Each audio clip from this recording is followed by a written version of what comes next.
Baik, Assalamualaikum warahmatullahi wabarakatuh. Izinkan kami memperkenalkan diri. Nama saya Jana Veronica dengan NPM 2215061037 dengan teman saya. Alia Nanda Putri dengan NPM 2215010141. Di sini kami akan mempresentasikan hasil UTS kami mengenai analisis wilayah Kota Bandar Lampung. Jadi, seperti yang kita tahu, Kota Bandar Lampung sendiri merupakan salah satu wilayah di Provinsi Lampung yang memiliki karakteristik geografis yang cukup beragam, mencakup perbukitan, kawasan hutan lindung, serta daerah pertanian dan perkebunan yang luas. Nah, oleh karena itu, analisis dan interpretasi data spasial menjadi cukup krusial dalam memahami kondisi wilayah, memetakan sumber daya, serta merancang kebijakan pembangunan yang berbasis data. Nah, analisis data spasial sendiri mencakup berbagai metode untuk mengevaluasi distribusi, pola, dan hubungan spasial suatu fenomena di wilayah tertentu.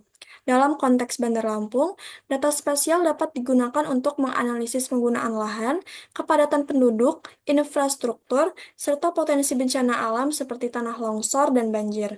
Nah, dengan teknologi Sistem Informasi Geografis atau SIG, pengolahan dan interpretasi data spasial dapat dilakukan secara lebih akurat dan efisien.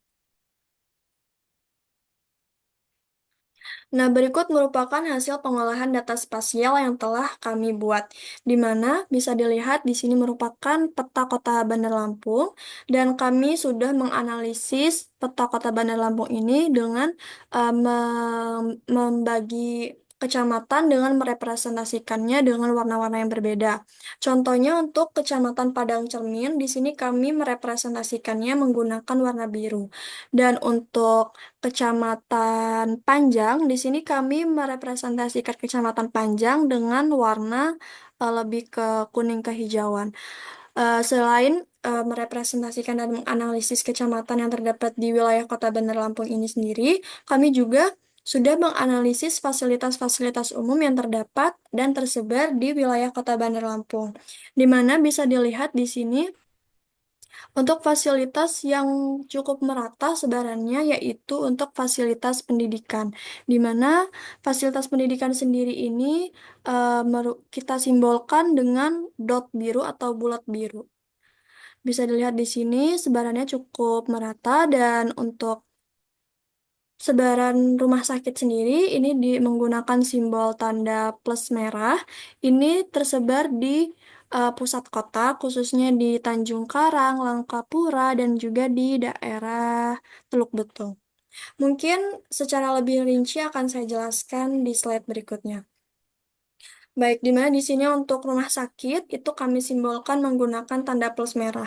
Nah, untuk rumah sakit ini sendiri itu tersebar di Kecamatan Kedamaian, Tanjung Karang Pusat, Tanjung Karang Timur, Teluk Betung Selatan, dan juga Panjang yang terdapat satu rumah sakit. Selain itu terdapat terminal bus, di mana untuk terminal bus ini sendiri itu kami simbolkan menggunakan lingkaran hitam.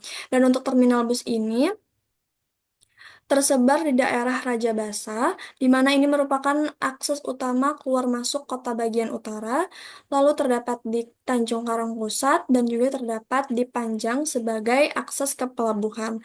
Selain itu juga terdapat stasiun kereta api, di mana untuk stasiun kereta api ini sendiri kami simbolkan menggunakan lingkaran berwarna ungu. Dan untuk sebarannya terdapat di Tanjung Karang Pusat, dan mayoritas dekat dengan terminal dan fasilitas kesehatan lainnya. Lalu terdapat pelabuhan yang kami simbolkan menggunakan trapesium berwarna abu-abu. Nah, untuk sebarannya sendiri, pelabuhan terdapat di wilayah Kecamatan Panjang, lalu terdapat di bagian tenggara Bandar Lampung, dan terdapat langsung menghadap ke laut, yaitu Pelabuhan Utama Kota. Lalu yang paling penting terdapat fasilitas pendidikan, di mana untuk fasilitas pendidikan ini sendiri kami simbolkan menggunakan titik biru. Nah, untuk fasilitas pendidikan ini sendiri, seperti yang sudah saya bilang sebelumnya, bahwa sebarannya itu sudah cukup merata di wilayah Kota Bandar Lampung, khususnya di wilayah Padang Cermin, Teluk Betung Barat, Tanjung Karang Timur, dan Barat, lalu terdapat di Kedamaian, Raja Basa, Kemiling, dan Enggal. Lalu terdapat fasilitas niaga yang kami simbolkan menggunakan belah ketupat berwarna hijau, di mana untuk sebarannya itu terdapat di wilayah tengah kota seperti Tanjung Karang Pusat dan juga Tanjung Karang Timur hingga Enggal. Dan yang terakhir itu terdapat jaringan sungai yang membentang di beberapa kecamatan seperti Panjang, Kedamaian, dan juga Labuhan Ratu. Next. Lalu terdapat kondisi lingkungan Kota Bandar Lampung di mana untuk penggunaan lahannya sendiri, untuk bagian tengah dan utara, Kota Bandar Lampung itu merupakan area padat di mana ini diduduki oleh Kecamatan Kedaton, Raja Basa, dan juga Tanjung Karang. Sedangkan untuk bagian selatan dan barat, ini merupakan wilayah pesisir dan terbuka di mana ini merupakan diduduki oleh Kecamatan Panjang dan juga Teluk Betung. Sedangkan untuk bagian timur ini merupakan permukiman lebih tersebar, di mana ini merupakan Kecamatan Sukarame dan juga Kecamatan Sukabumi. Dan untuk aksesibilitasnya, jaringan transportasinya itu cukup merata. Khususnya untuk terminal, itu dia berada di Raja Basa dan juga Panjang, dan juga terdapat stasiun dan juga pelabuhan. Dan untuk topografinya, ini cukup banyak dan cukup bervariasi dari dataran pantai hingga pegunungan, di mana untuk dataran pantainya itu dimulai dari 0 meter, dan untuk pegunungannya itu tingginya hingga 700 meter di atas permukaan laut. Nah, untuk titik tertingginya sendiri itu terletak di Gunung Betung dan juga Gunung di Balau. Sedangkan untuk titik terendahnya itu berada di Teluk Betung Selatan dan juga di Panjang. Nah, seperti yang kita tahu, Kota Bandar Lampung ini memiliki sejumlah aliran sungai yang tersebar di berbagai kecamatan seperti Tanjung Karang, Teluk Betung, dan juga Panjang. Nah, sungai-sungai ini itu menjadi potensi sumber daya air, tetapi juga beresiko untuk menyebabkan kebanjiran. Nah, terutama di wilayah yang memiliki kepadatan penduduk yang tinggi. Nah, sedangkan di daerah pesisir, dari selatan hingga tenggara, sekaya Teluk Betung dan juga Panjang, ini itu daerah-daerah yang rentan terhadap abrasi dan juga banjir rob. Selanjutnya, selanjutnya terdapat korelasi lingkungan dan juga fasilitas umum. Untuk pusat kota sendiri, itu terkonsentrasi untuk rumah sakit, sekolah, dan juga terminal, di mana letaknya berada di Kecamatan Kedaton, Enggal, dan juga Kecamatan Raja Basa. Sedangkan untuk daerah pinggiran ini bisa dibilang cukup minim fasilitas umum seperti Kecamatan Padang Cermin dan juga Katibuang. Dan untuk tantangan pusat kota sendiri itu seperti pusat-pusat kota lainnya yaitu polusi, terus kemacetan dan juga minimnya ruang hijau di Kota Bandar Lampung. Lalu untuk transportasi dan industri, di sini tuh terminal dan pelabuhannya itu terletak di area yang cukup strategis namun memiliki resiko yang tinggi terhadap pencemaran.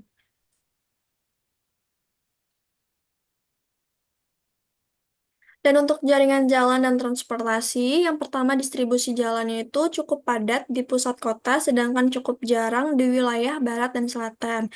Nah, untuk terminal dan stasiunnya sendiri itu berada di jalur utama, yaitu di daerah Kecamatan Raja Basa dan juga Kecamatan Panjang. Sedangkan untuk akses terbatas, pinggirannya itu seperti Katibuang dan Wai 5 itu perlu pengembangan jalan. Nah, untuk rekomendasinya sendiri itu perlu diberlakukannya pemerataan infrastruktur jalan untuk konektivitas wilayah. Selanjutnya akan dijelaskan oleh teman saya, Alia Ananda. Baiklah, yang selanjutnya yaitu kualitas udara, air, dan juga kerentanan bencana. Jadi kalau kualitas udara itu berdasarkan AQI itu puncak polusi itu terjadi pada bulan Agustus tahun 2023 itu 135. Kemudian membaik di tahun 2025 itu di angka 68. Untuk kualitas airnya itu berdasarkan IKA itu kategori stabil dengan nilainya itu 50. Kemudian untuk resiko bencana itu di Kota Bandar Lampung terdapat 11 jenis bencana yang berpotensi seperti banjir, longsor, tsunami, gempa bumi, dan lain-lain. Kemudian mayoritas wilayah di Kota Bandar Lampung itu termasuk ke wilayah yang kerentanannya tinggi untuk bencana. Kemudian faktor yang beresiko itu yang pertama karena padatnya penduduk, kemudian kelompok rentan dan juga dampak ekonomi atau lingkungan. Berikut ini adalah gambar yang menampilkan tren tahunan indeks kualitas udara atau AQI di Kota Bandar Lampung dari tahun 2022 sampai tahun 2025. Di sini terlihat bahwa mengalami peningkatan pada tahun 2023 dengan rata-rata AQI-nya itu 100, kemudian membaik secara bertahap pada tahun 2024 dan 2025 dengan nilai rata-ratanya itu masing-masing 80 dan 68. Kemudian di sini juga terdapat data titik polusi tertinggi terjadi pada bulan Agustus di tahun 2023 dengan nilai AQI-nya 135, sedangkan udara terbersih tercatat pada Juli 2024 itu dengan nilai AQI-nya 51. Secara keseluruhan, kualitas udara di Kota Bandar Lampung ini menunjukkan membaik dengan penurunan total sebesar 3% sejak tahun 2022.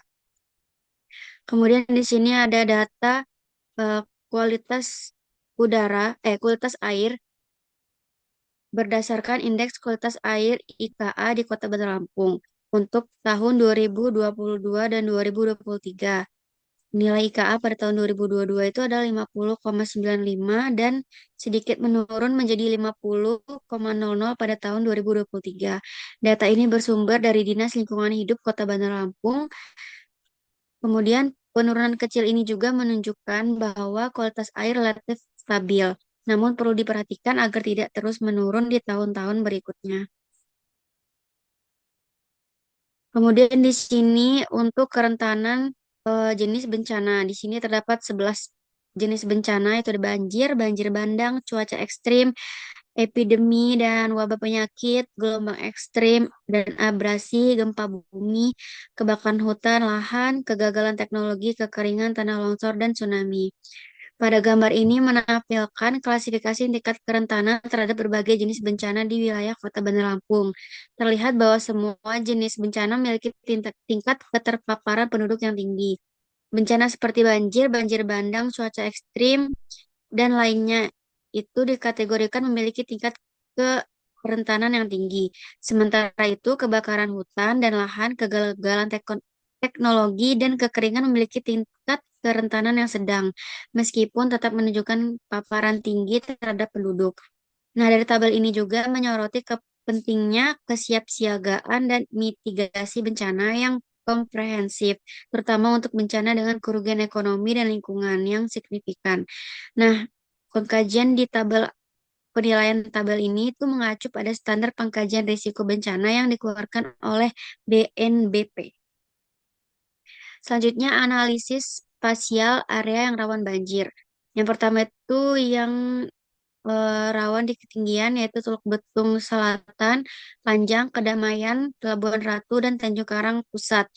Faktor utamanya itu yang pertama karena dekat dengan sungai, kemudian padat bangunan dan infrastrukturnya kedap air.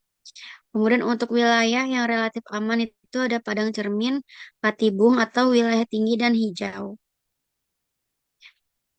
Kemudian selanjutnya itu kesimpulan. Jadi berdasarkan hasil analisis dan visualisasi data spasial Kota Bandar Lampung menggunakan QGIS, dapat disimpulkan bahwa pemanfaatan data spasial memberikan kontribusi signifikan dalam memahami karakteristik wilayah secara lebih menyeluruh. Melalui proses digitasi dan pengolahan data dari peta RBI skala 1:25.000, diperoleh informasi penting mengenai penggunaan lahan, jaringan lahan, dan fitur-fitur geografis lainnya yang ada di Kota Bandar Lampung. Proyek ini juga membuktikan pentingnya pemahaman terhadap atribut spasial dan topologi dalam menyusun data SIG yang kuat, yang akurat, dan representatif. Selanjutnya terdapat rekomendasi yaitu untuk pengembangan lebih lanjut disarankan agar integrasi data spasial diperluas diperluas dengan memasukkan data real time seperti data kepadatan penduduk, lalu lintas, atau kondisi lingkungan guna mendukung analisis yang lebih dinamis. Selain itu, peningkatan akurasi data melalui survei lapangan atau penggunaan citra satelit resolusi tinggi sangat dianjurkan agar informasi dihasilkan lebih tepat guna Penguatan kolaborasi antara instansi pemerintah, akademisi, dan masyarakat juga penting dilakukan dalam proses pembaruan data spasial secara berkala, sehingga sistem informasi geografis dapat dimanfaatkan secara optimal. Selanjutnya saya kembalikan ke Jena. Baik, kami kira cukup sekian presentasi yang dapat kami sampaikan mengenai analisis wilayah Kota Bandar Lampung. Mohon maaf apabila terdapat kekurangan. Terima kasih. Wassalamualaikum warahmatullahi wabarakatuh.